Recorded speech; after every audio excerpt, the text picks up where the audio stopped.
Presiden ke-7 RI Joko Widodo berkunjung ke kawasan Liang Melas Datas, Kabupaten Karo, Sumatera Utara. Namun kedatangan Jokowi bukan untuk meresmikan patung dirinya yang dibangun warga.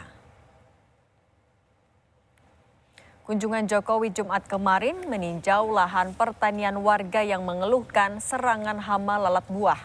Jokowi mengaku datang bersama ahli pertanian dan memberi bantuan perangkap lalat buah. Kedatangan Jokowi kali ini merupakan kali kedua setelah sebelumnya pada Februari 2022. Pada Desember 2021, petani di Liang Melas pernah mengirimi Jokowi 3 ton jeruk ke istana.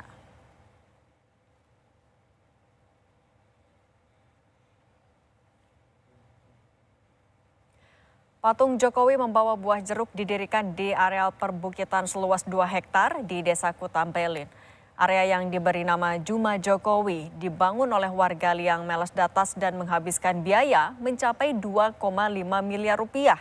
Juma Jokowi dibangun sebagai rasa syukur masyarakat atas pembangunan akses jalan sepanjang 37 km di wilayah Liang Melas Datas. Kalau pembangunan patung, untuk ini patung sudah 100%.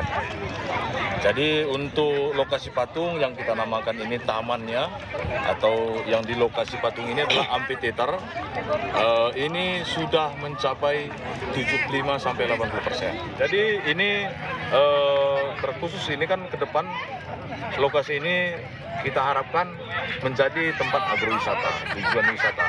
Jadi kita akan bangun di sini UMKM,